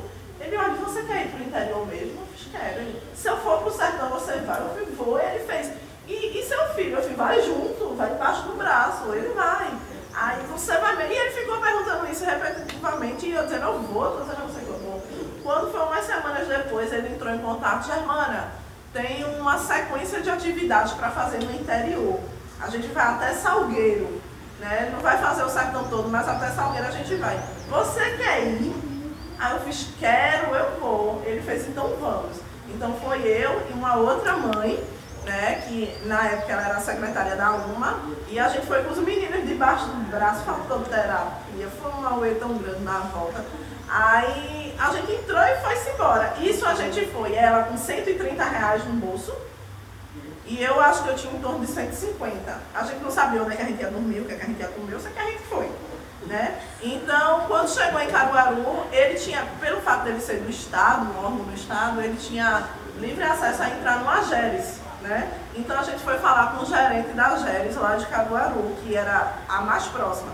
Quando chegou lá, para resumir a história para vocês, a gente foi maltratado. E olha que o cara era um gerente de um órgão dentro do Estado, que é da Polícia Federal, né? Que é a Secretaria de Defesa Social. A gente foi maltratado. Olha, nem venha. Por quê? Porque o que a gente queria deles? Que eles fornecessem a informação, ou ao menos comunicassem às famílias quem era a UMA, porque eles não conheciam o que era a UMA, e para elas estarem em tal data, em tal hora, em determinado lugar, para a gente fazer a reunião da gente. E eles simplesmente disseram, olha, nem venha, não vai dar certo, eu não sei o que vocês estão fazendo aqui com essas crianças assim, esse negócio dessas crianças assim. Aí eu falei, essas crianças assim não, tem nome, é Guilherme e Daniel. Aí, enfim, eles botaram um monte de terra e disseram que não iam ajudar a gente, fecharam as portas. E eu saí de lá bem decepcionada, eu lembro que eu me levantei assim da mesa, a Jaqueline derrubou logo a cadeira, foi embora, a mãe do Daniel, que ela se abusou, e o João, ele ficou todo sem jeito, porque ele contava com a solidariedade das GERES em saber que a gente estava fazendo um bom trabalho, ele queria nos ajudar e ele não encontrou o apoio necessário e ele ficou meio transtornado assim, eu me levantei e disse, ó, eu sei que os riscos de não dar certo são muitos, porque só faltavam 2 dias para a reunião, né? Eu não sei como é que eu vou chegar nessas famílias, eu não conheço ninguém aqui, mas eu lhe digo o seguinte, se eu vim lá de Recife fazer todo esse trabalho e vier uma mulher e a gente conseguir acolher essa mulher e essa mãe, para mim o trabalho já está feito. Me levantei, agradeci pela não ajuda e fui embora. Né? E a gente saiu de lá meio entristecido, tá? E quando a gente passou, aí eu escutei numa casa a rádio bem alta. Nossa, a rádio estava super ensurdecedora, sabe? Gente, por que isso aí? Que agressividade, né? Aí quando eu estava entrando no carro, eu falei, já sei, a gente vai procurar as rádios, porque no interior é muito forte rádio, muito forte, né? A gente vai nas rádios, aí o João, que era o gerente, fez, e eu conheço os radialistas todo daqui, porque meu pai foi muito conhecido aqui, então vamos lá, vamos de lá mesmo, a gente almoçou e puxou para as rádios, aí chegou lá e, eita fulano, ele era realmente muito conhecido, olha, eu tô com essa menina aqui, ela tá aqui para ajudar as crianças com microcefalia e tal, aí explicou um pouco do trabalho, não sei o quê. Tem como a gente dar uma palavra aí, chamar, convidar as pessoas e tal. Aí detalhe, a gente tava lá na hora da rádio e não sabia nem onde que ia ser o local.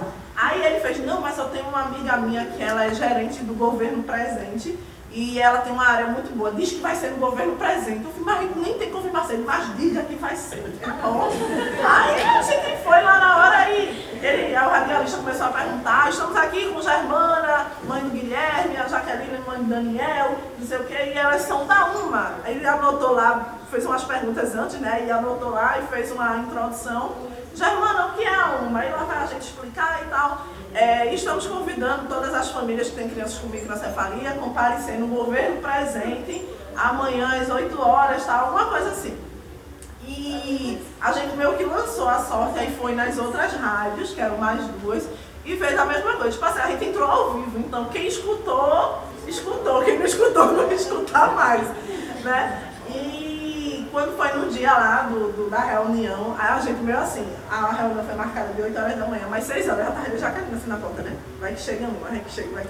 Aí quando foi daqui a pouco, aí foi encostando nos transportes, e no transporte não saía ninguém. Eu falei, meu Deus, o que é que tá acontecendo? Não vem ninguém, não vem ninguém. Aí quando foi daqui a pouco a gente viu umas mães vindo com as crianças, aí a gente acolheu elas, tal. No primeiro encontro vieram 19 mães. Nesse encontro a gente conversou sobre algo que em Recife já estava bem adiantado, essa questão do BPC, né? Questões básicas, enfim, de tratamento, de consulta. Tinham crianças que a mãe e a família enxergavam que eles eram diferentes, mas tinham vergonha de levar numa médica, de fazer parte do tratamento. Aí vai toda aquela quebra do parâmetro de mostrar para ela, ó, eu também estou na tua situação, eu também estou igual a você, mas assim, você tem que levar, você tem que, enfim, porque pode chegar qualquer profissional e conversar com a mãe, com o familiar, mas nunca vai ser igual do que uma pessoa que está na mesma situação que a outra chegar e conversar de igual para igual, né? E eu sei que a gente voltou depois de um mês em Caruaru e o melhor marketing que tem é o boca a boca.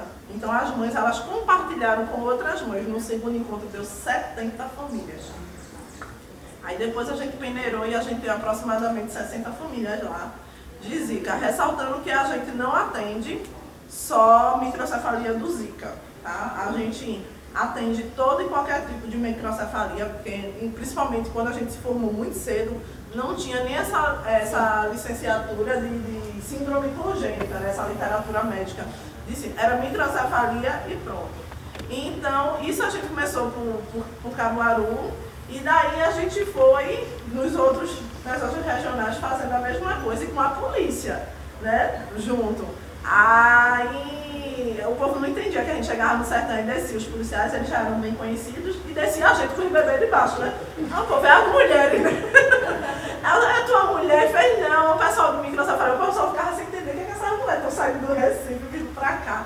Então, eu sei que assim a gente conseguiu chegar em Salgueiro, que foi o ponto mais longe que a gente tinha conseguido chegar no sertão, que é 630 quilômetros do Recife, né? Então a gente foi em Arco Verde, foi em Serra Talhada, foi em Salgueiro, foi isso mesmo. Então chegou ao ponto do governador entrar em contato com a gente, ele ligou para a minha vice-presidente na época, e agendou uma reunião com a gente. Aí me liga ela umas 10 horas da noite. Eu estava chegando de uma reunião da UMA, eu morava no interior. E quando ela chegou, ela... O que é? Tu não sabe. Quem foi que me ligou agora? Eu fiz, vou continuar sem saber se você não me disser, né? Aí me ligou João Campos. Aí eu, quem é João Campos? Eu passou batida assim. João Campos é o filho de Eduardo Campos, né? Que morreu naquele acidente aéreo.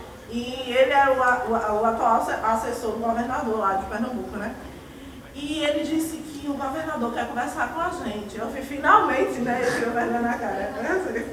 Aí, enfim, aí no outro dia, amanhã, eu fui também não é assim o dia que ele quer, não. Ele também tem que ver da agenda da gente. A agenda de direito, então. Enfim, eu sei que a gente foi, quando chegou lá, eu contei basicamente, logicamente mais detalhado, né? Porque coisas específicas, como foi a reação. Falei da Géris dele, a sua Géris de Caruaru é uma porcaria, entendeu? Aí, sendo que lá na reunião estavam presentes o secretário de Saúde do Estado, coordenadora de vigilância, não sei o que, sendo que eu não sabia quem era eles, porque tipo, não tinha uma aproximação. A gente chegou primeiro às famílias do que eles mesmos, né? E quando chegou lá, e o secretário, a gente falando as dificuldades, e eles escutando, e a gente só se referindo ao governador.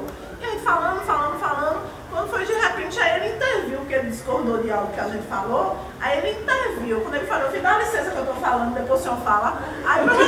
Aí até hoje ele esfrega na minha cara que eu mandei ele calar a boca na frente do governador. Eu falei, cara, eu não sabia que era você. Enfim, mas eu tava falando. Enfim, mas isso não quer dizer que a gente tem uma boa relação com a Secretaria Estadual, não, tá? Pelo contrário, essa questão que a Paula falou, isso é muito sério, muito real. Eu sou ameaçada, já fui ameaçada de morte, de estar em audiência e dizer, depois que o carro capotar aí, com tudo, ninguém venha falar, ninguém venha reclamar. São coisas mais ou menos desse tipo, não tenho receio nenhum em falar, porque é verídico, é verdade. Eu falo isso abertamente, qualquer audiência pública lá em Pernambuco, sempre falo isso, né? Inclusive falei isso até na matéria do Caldeirão no Hulk, quando estava no auge, quando eles foram gravar comigo lá, estava no auge das ameaças. Eu falei, eu vou falar, porque se eu morrer, pelo menos eu falei. Aí, falo mesmo. né? Então, a gente recebe sim a rebordose e fica muito personalizada a luta, né? É só Paula, é só Germana. Por que ela? Por que ela tem que falar? Tal. Então chegou ao ponto de, numa audiência pública, a gente chegar e falar assim, se eu fui interpretada mal, de uma maneira que não agradou, eu peço perdão, mas vocês precisam compreender que, acima de tudo, eu sou mãe. E se eu sou mãe, eu tenho que correr pelos direitos do meu filho. E que, além de eu aguentar as minhas dores e as minhas dificuldades, eu aguento as dores de inúmeras famílias, centenas de famílias que eu represento. Porque eu tô aqui no WhatsApp, eu tô resolvendo mãe que disse que foi sacar o dinheiro e não saiu do BPC, mãe que quer falar com o advogado, mãe que levou mais uma vez um cacete do marido e que não aguenta mais essa situação, quer conversar com a psicóloga, quer procurar a defensoria, liga para o advogado e fala, e vai fazendo aquela coisa. Então assim, isso é 24 horas por dia, tem hora que tem que dar assim, não chega, porque senão você não vive, tá? Mas eu fico feliz porque elas veem em mim, talvez, até um caminho para elas saírem de uma situação ruim, né? De uma situação que atrapalha elas no início, no momento. Então, foi mais ou menos assim que a gente se formalizou lá em Pernambuco, né? E depois a gente foi para outras regionais e chegou na última, que é Petrolina, né? Quando a gente chegou em Petrolina, não fez muito tempo não, porque com a dificuldade financeira a gente vai andando também em passos lentos. Como a gente não tem parceria nem com empresa privada, nem pública, a gente sobrevive com a ajuda da sociedade civil, a gente também anda em passos, não que a gente, na velocidade não que a gente gostaria, mas andamos, né? Como diria Chico Sainz, um passo à frente e você não está mais no mesmo lugar. Então a gente tem essa meta. A gente chegou em Petrolina início de abril desse ano. Petrolina, para quem conhece, é uma cidade grandíssima. Mas quando a gente chegou lá tem 12 famílias. As famílias não conheciam nem a médica neuropediatra referência de Pernambuco, que é a doutora Vanessa Vanderlin, né? Quando chegou lá, a gente não sabe quem é ela. A gente, poxa, essas mães não sabem quem são os principais médicos, então elas não sabem de nada, né? Conheciam assim uma aqui, outra lá, que já tinham ouvido falar, mas não sabia como entrar em contato. Enfim, né? Quando a gente chegou lá, a assistência totalmente precária, uma situação absurda. Então, com toda a coragem do mundo, foi o que eu estava dizendo a Paula, é preciso muita coragem. A gente trouxe foram 8, né? 8 famílias para Recife, para elas passarem por neuro, porque estavam há 8 meses sem nenhum atendimento de neuro, passarem por ortopedista, que a grande maioria dessas crianças tem luxações e subluxações no quadril, otorrino, que infelizmente o vírus, por estar ativo ainda nas crianças, evolui para outras patologias e acaba agregando a síndrome. Uma delas é a adenoide, amígdalas inchadas, enfim, que quando meu filho foi um deles que fez a cirurgia de adenoide, quando foi para o laboratório, viu que tinham partículas do vírus e ele só teve a adenoide por conta do vírus, né? E também pelo oftalmologista, toda a avaliação oftalmológica das crianças, coisa que é muito difícil, mas lá a gente tem a Fundação Altino Ventura, que é referência nacional no atendimento a isso, graças a Deus. E as 8 crianças que lá no município deles, lá em Petrolina, enxergavam bem, enxergavam tranquilamente, quando chegaram em Recife, todas elas saíram com óculos, porque não enxergavam bem, sabe? Então, isso a gente só identificou porque quando a gente chegou lá, que olhou para as crianças, fez, né, esses meninos não estão bem, né, eles não enxergam bem, e às vezes a criança não evolui porque ele não enxerga. Você mostra um brinquedo, você mostra uma coisa, a criança não está nem aí. Mas não é porque ele é leso, eu já vi esse menino muito leso, ele não olha para nada, a criança simplesmente não enxergava. Aí junta com a ignorância da família, que também não tem conhecimento, não chega ninguém para abrir os olhos, aí é a criança que vai se prejudicando. Então daí a gente conclui, foram 3 anos de estimulação visual, de tantas outras coisas que essas crianças perderam dentro do estado de Pernambuco. A diferença é que capital fica numa ponta, Petrolina fica em outra, né? Então, o trabalho da gente vem se efetivando cada dia. A gente tem um respeito muito grande pelas pessoas que acreditam na nossa instituição, pela confiança, acima de tudo, no nosso trabalho e na nossa coragem de enfrentar e ser o diferente, de fazer a diferença. Hoje a gente tem a Frente Nacional, como eu falei inicialmente na abertura, a Frente Nacional por Direitos da Pessoa com a Síndrome Congênita, eu identifiquei que se a UMA, pelo fato de ter sido a primeira instituição a se formar, conseguiu tantas coisas, a gente conseguiu a distribuição pela farmácia do SUS do anticonvulsivante Keppra, né? A gente identificou lá que 80 e poucos % das crianças utilizavam esse anticonvulsivante e ele era de alto custo, ele custa aproximadamente R$110 lá, né? E as crianças utilizavam de 3 a 4 vidros. Né? Então a gente fez, não, no mínimo esse medicamento ele tem que ser oferecido de forma gratuita. Então a gente deu entrada nisso na Secretaria Estadual de Saúde, junto com o Ministério da Saúde, enfim. Um ano depois, Pernambuco foi o primeiro estado a receber o estoque desse medicamento. Né? A gente conseguiu aprovar, liberar, depois de muita insistência e conversa, a portaria 163 do Ministério das Cidades de 2016, que é a prioridade da prioridade dos vítimas do Zika, no programa Minha Casa Minha Vida. Inclusive, eu estou aqui, né? Eu estou aqui e ontem eu recebi a notícia que 42 apartamentos vão ser liberados na sexta-feira e um deles é o meu. Né? Então, isso foi em 2016 que a portaria foi liberada, fora o tempo que passou, porque uma portaria é uma coisa simples, sabe, para liberar, mas é uma burocracia incrível. E a gente já tem lá aproximadamente, acho que 50 famílias que já receberam, entre capital e interior, e lá nesse município, que é o município da região metropolitana, Jaboatão dos Guararapes, vão ser liberados os apartamentos para todas as famílias ao mesmo tempo, que são 42 famílias dentro desse município. E um deles, graças a Deus, é o meu, e as meninas estão marcando feijoada, não sei o que, o corpo para comer, a pensar logo comida, a primeira coisa é comida. Então, gente, só ressaltando algumas coisas, eu vou muito me baseando pelos slides, mas na ausência dele eu tinha escrito algumas coisas. Outra vitória também que a gente conseguiu a nível nacional foi a prioridade do 135, que eu acho que é portaria 153 do Ministério do Desenvolvimento Social, né, que administra a Previdência, e na época era o Osmar Prado, o Osmar Prado é o ator, né? O ministro, a gente tinha uma abertura muito grande com ele. Fiquei muito arrasada quando ele saiu, entrou o Roberto Beltrano, que também era uma pessoa boa, mas acabou que entrou época de eleição, acabou o vínculo, enfim, a gente tem que começar tudo de novo. Que foi a questão da prioridade do 135. Se você ligasse para o 135 e dissesse que é um caso de Zika, microcefalia, ele estava na frente, na previdência mais próxima que tivesse.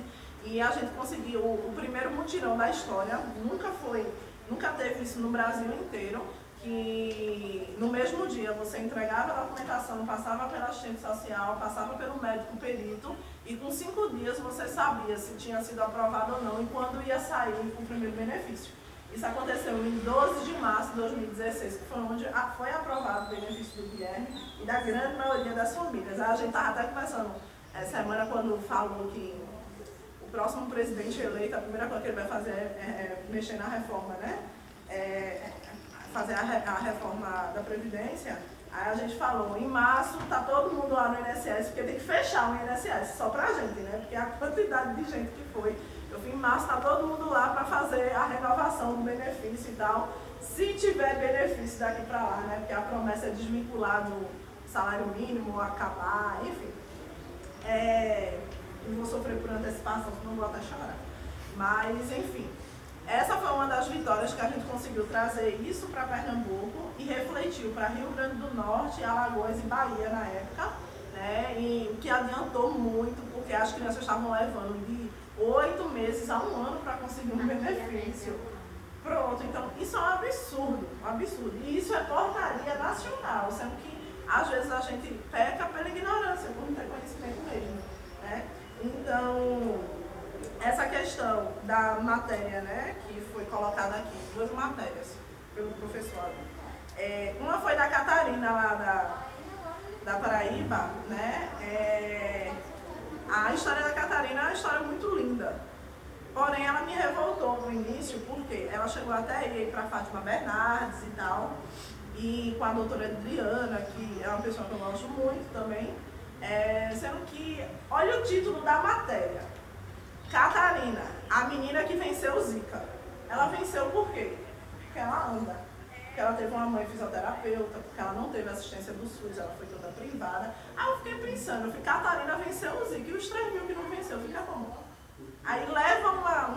matéria dessa a nível mundial, nacional, aí todo mundo acha que está tudo maravilhoso com o resto das crianças de Zika, né? Catarina venceu, todo mundo venceu também, sabe? Então, assim, é saber usar o poder que é não queimar cartucho, sabe? A Catarina ela é uma exceção, ninguém falou isso, Catarina é uma exceção. A mãe dela é fisioterapeuta, beleza, mas a assistência dela foi toda privada, né? Porque graças a Deus a família teve estrutura de pagar um plano de saúde, de ter assistência adequada, que não é a realidade do SUS, da maioria das crianças. Lá a gente tem uma secretária estadual de saúde que diz que tem vagas ociosas, que as mães que não querem, chegou ao ponto deles refletirem para a mídia que as mães eram preguiçosas e elas que não queriam sair de casa para... Isso, aí eu disse assim, eu me abusei na audiência pública, chamei 2 palavrão lá, que eu sou dessas, entendeu? E eu disse assim, ó, eu arrisco, desafio qualquer um que estiver aqui, se passar por um pai ou por uma mãe, procurar qualquer sistema, qualquer centro de reabilitação aqui do Recife, dizer que veio, ó, eu vim aqui porque eu tenho um filho com deficiência e eu quero que ele seja tratado aqui, para você ouvir a resposta que tem. Olha, não tem vaga, ele vai ficar na fila de espera. Uma fila de espera que leva anos para uma coisa que é para ser oferecida ontem, sabe? Aí vem a secretaria na minha cara e diz que tem vagas ociosas e que as mães que são preguiçosas, vá não sei para onde, eu pensei que eu falei assim. Enfim, né? Chegou a esse ponto. Então é um jogo político que a gente vive que ninguém quer saber se é gente que está no meio, não, se é humano que está no meio, que são sonhos de família, se é qualidade de vida da criança. Porque a estimulação precoce, ela não é só para a criança andar, falar, sentar, segurar o pescoço. A gente fala de qualidade de vida. E se essa criança tem qualidade de vida, a família dela também vai ter. Qualidade de vida é o quê? Qualidade de vida é essa criança dormir bem. Quantas e quantas crianças a mãe nem dorme à noite? Eu sou uma delas. Meu filho não dorme à noite. Quando vai amanhecendo, que ele inventa de dormir, ele já vai direitinho para a cadeirinha do carro. Boto ele lá e vou organizar as coisas, porque a gente vai pro tratamento. Ele vai dormir na cadeirinha dele, mas eu vou acordar o resto do dia. Chega de noite e vira aquele ciclo, sabe? Então, é uma criança dormir melhor, é uma criança fazer um cocô bem, uma criança respirar melhor, uma criança comer pela boca, que a gente tem inúmeros casos de deglutição, que precisa ir para a gastronomia, né? Agora mesmo tem... Quinta-feira vai fazer 8 dias. A gente da UMA que fez uma campanha e comprou 7 botões para tirar aquelas mangueiras penduradas horrorosas, porque a Secretaria de Saúde disse que repassou dinheiro para o HC, o Hospital das Clínicas, o Hospital das Clínicas disse que não recebeu esse dinheiro. Aí quando foi agora, o hospital não dá mais notícia de nada, não solta nota, enfim, não faz nada porque a Secretaria bloqueou as informações e os médicos não podem nem sequer dar um laudo para a família correr pelo Ministério Público. Não pode. Gente, que direito é esse que foi negado na cara de pau? Aí a gente ofereceu os botos, aí no mesmo dia o pessoal procurou o hospital para providenciar a cirurgia. Como foi que você conseguiu? Aí teve uma mãe, eu orientei tanto, mas teve uma mãe que caiu na besteira de dizer, foi a UMA que deu. Se é a UMA que deu, a gente não bota não. Poxa, o Estado nem oferece o aparelho. Quando a gente consegue o aparelho para fazer a cirurgia da criança, só porque foi uma instituição que deu, não vai fazer. Sabe como é o jogo político, como é difícil? Sabe? Aí depois que a gente vai para a mídia, a gente é ruim, sabe? A gente quer aparecer, a gente quer tapete vermelho. Enfim, essa questão de Catarina, esse caso. A outra matéria que foi apresentada sobre a pobreza, né? Aquela matéria foi da UMA, não sei se o senhor leu toda, né? Tem lá falando da UMA. E tem 4 mães que eu pessoalmente indiquei. E uma das coisas que me chamou a atenção nessa matéria, além da realidade exposta, que sim, a grande maioria ela não vive, sobrevive, vive num estado realmente de vulnerabilidade, foi a questão que uma das mães, que é a secretária da UMA, a Jaqueline Mãe Daniel, ela teve um câncer no útero antes de ter o Daniel. E geralmente quem tem câncer no útero não engravida mais. E ela foi dita, olha, você não pode mais engravidar. E o sonho dela era ser mãe de novo. Ela foi, engravidou do Daniel. E o médico disse que o Daniel ia morrer dentro da barriga.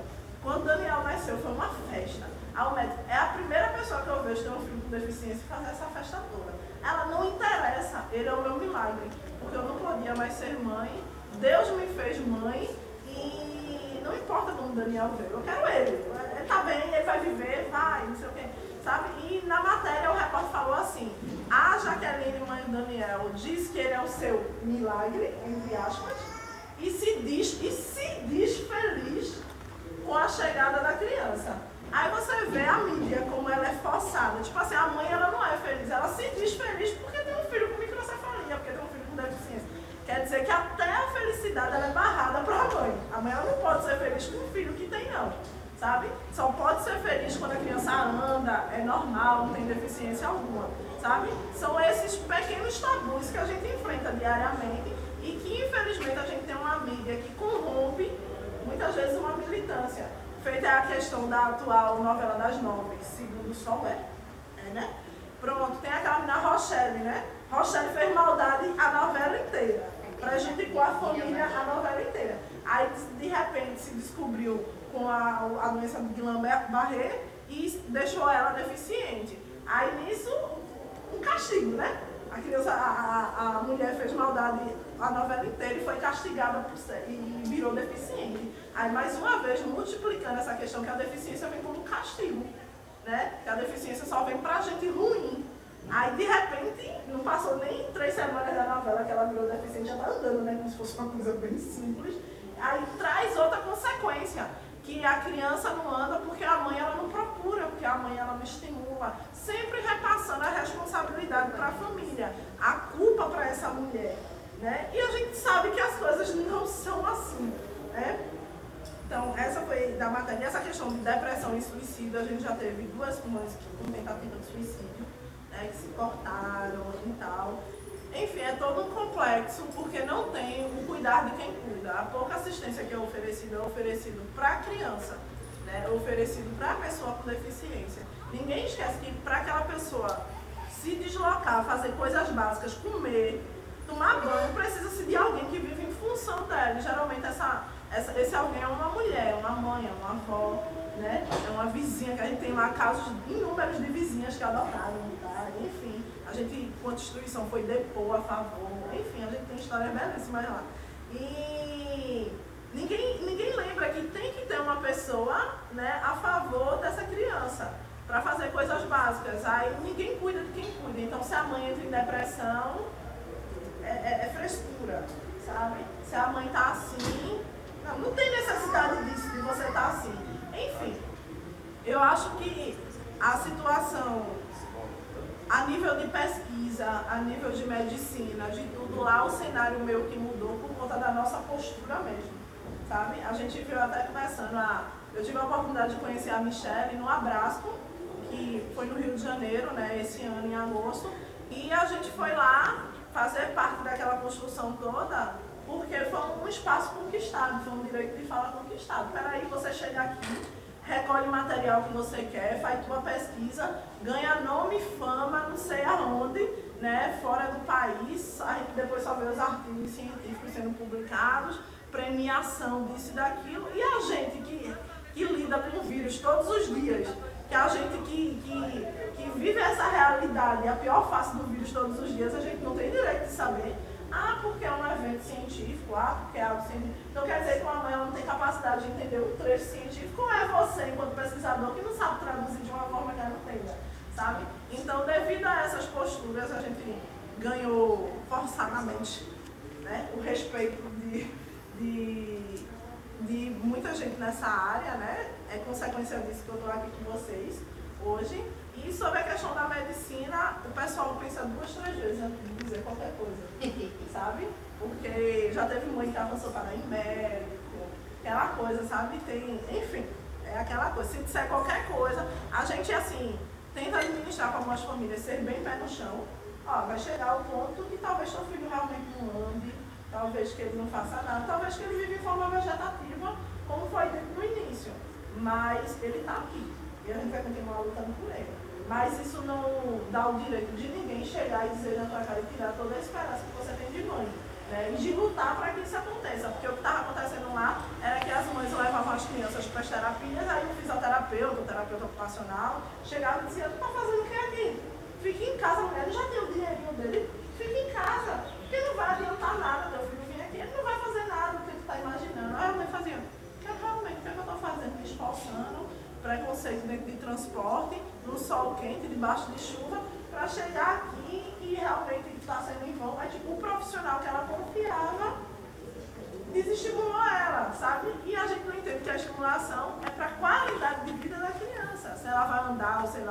Se ela vai voar, é outra coisa, só o tempo vai dizer.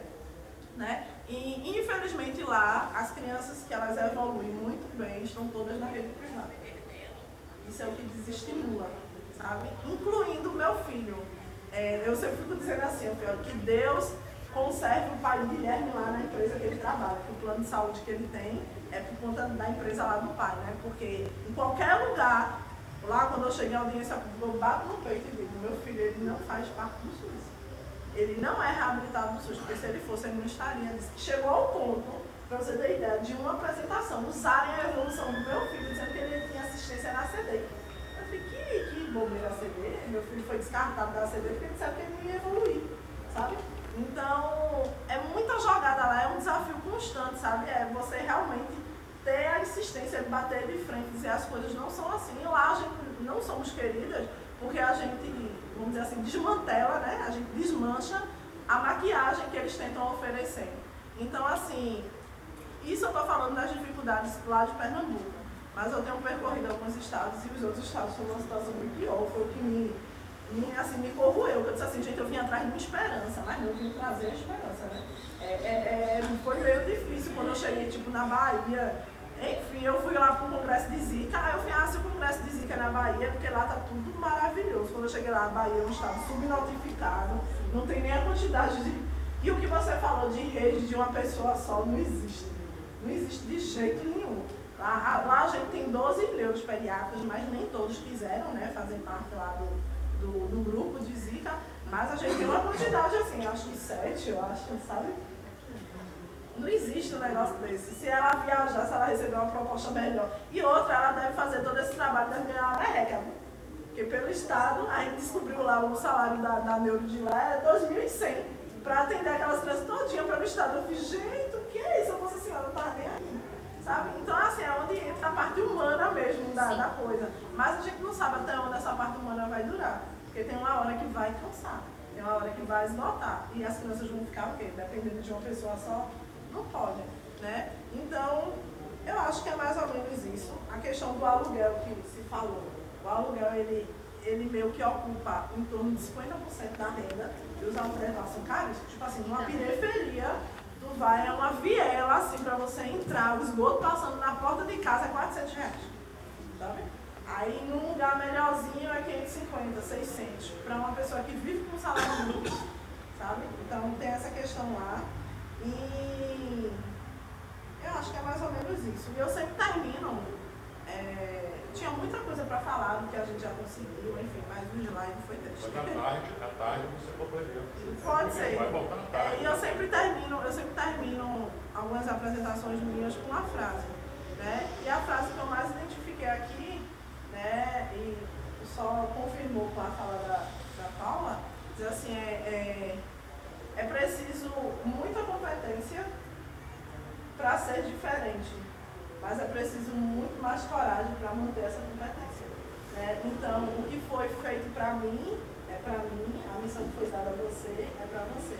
Nós, enquanto mães, eu na condição de mãe líder, né, na condição de cada pesquisador aqui, de cada pessoa que tem a boa vontade de juntar essas pessoas, de fortalecer, trazendo a união, diálogo, debate, né? As lacunas são essas, as dificuldades são essas.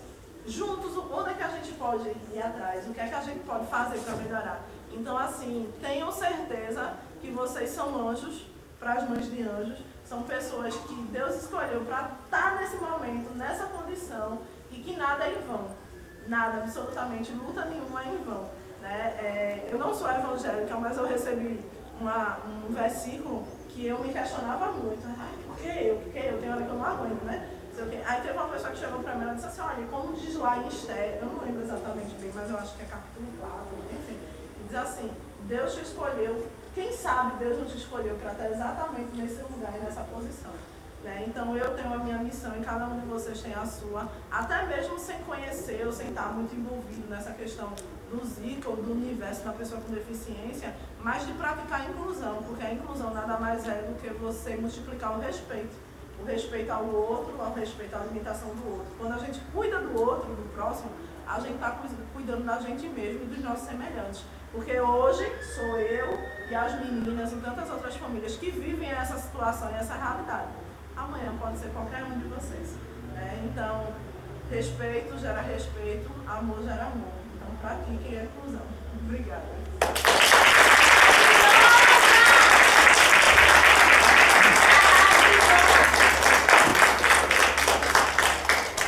A gente tem uma parte de tarde ainda que continua para complementar com mais falas, mas só para tentar encerrar aqui. Se der a oportunidade de votar amanhã.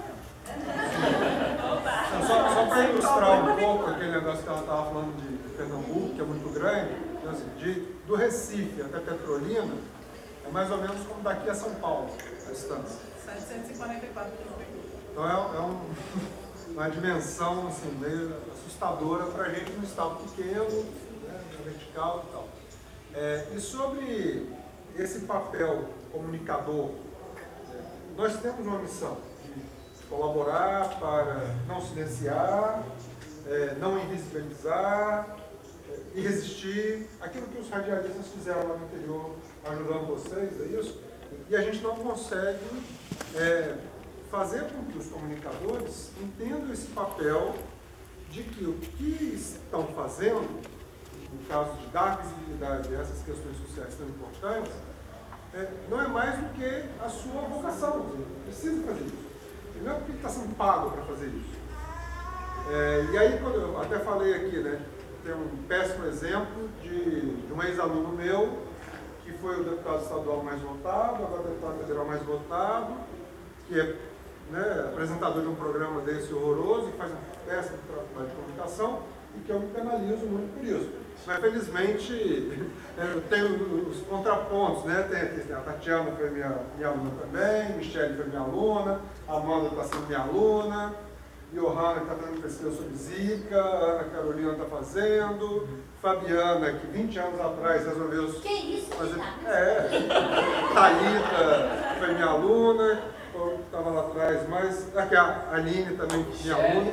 Então, tem ótimos contrapesos disso, de que pessoas em comunicação e em saúde que não vão silenciar, não vão invisibilizar, pelo contrário, vão querer sempre mostrar e trazer casos como o seu e de vocês também que vieram, porque aparecer um dia no Bom Dia Espírito Santo ou no programa da Vitória, fiz meu papel. Não, isso tem que estar o tempo todo. Tem que se manter lá. Tem que estar o tempo todo. Não tem que só no aniversário dos 3 anos da tragédia do Rio Doce que vamos falar isso. Talvez esses comunicadores, eles também tenham receio na rebordosa que podem sofrer. A gente teve muita essa resistência lá. Até ter uma pessoa que, eu até falei ontem, não foi? Que eu não sei se vocês conhecem aqui, que é a esposa do Francisco José, que é a Beatriz Castro.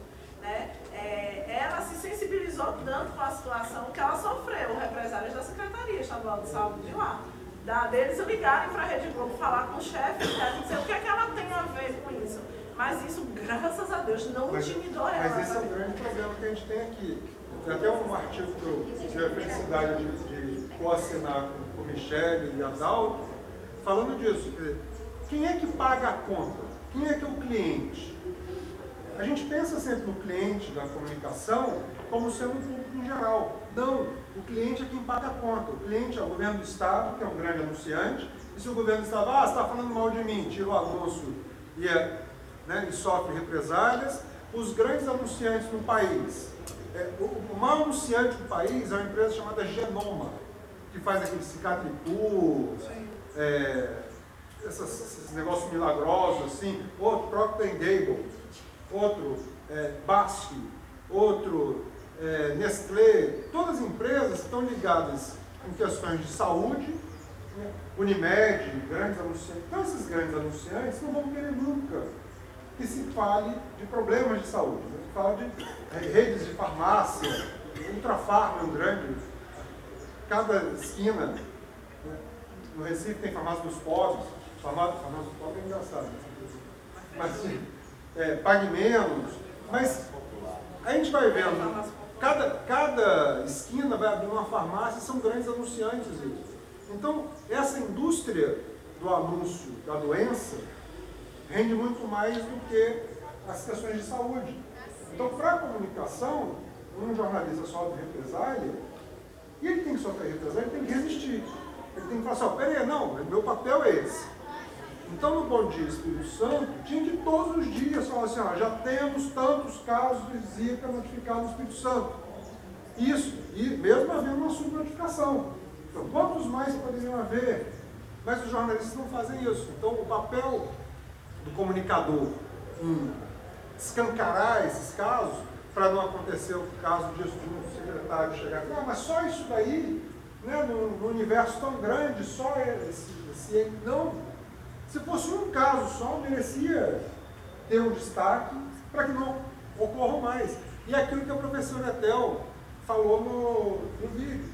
A culpa não é da mãe, a culpa não é da pessoa que não matou o mosquito, que não virou o pratinho de água, está chovendo, vira os pratinhos de água para não juntar mosquito. Não, a culpa é do sistema de não políticas públicas que deixam que isso aconteça. Então, culpabilizar. E a mídia compra muito esse papel, né? A culpa é de quem? A culpa é de quem deixou. Então, Vitória, inundou, choveu, inunda a cidade. A culpa é de quem? Das pessoas que jogam lixo, deixam o lixo na rua. Não, a culpa é da prefeitura que não recolhe o lixo. A culpa é do governo do estado que não faz canalização para escoar o esgoto. E não da pessoa que deixa o lixo na rua. Mas a imprensa sempre cai nessa. E aí a gente achava, mas é uma armadilha. Né? O jornalista não sabe, não, ele sabe disso. Sabe e intencionalmente é feito isso. Porque quem paga a conta é o governo do estado, é a prefeitura, são os grandes laboratórios e tal. Então, assim, eu quero agradecer a vocês duas, e também a Elaine e a Janine, que entraram de longe, mas de vocês que ficaram aqui até agora, infelizmente estão sem energia, mas resistindo, mas a coisa da comunicação também, o silêncio não acontece pela falta do microfone. Né? Uma das bases lá da comunicação é o grito. Então, não dá para falar, a gente grita. Então, não dá para mostrar, a gente escancara. Então, tem que fazer isso. Comunicação é para fazer a mediação e levar as coisas para quem não tem acesso a ver. E que bom que a gente tem no programa Saúde Coletiva, fazendo um evento como esse. A minha sugestão aqui, já que eu deixo aqui, a gente pare de chamar de seminário capixaba, que o próximo já seja seminário de comunicação e saúde, que a gente tem essa vocação de se tornar nacional e vamos acolher aqui. E que bom que vocês estão de tarde. A gente vai ver se resolve a situação aqui da energia, porque senão a gente faz de tarde em outro lugar, que é na universidade.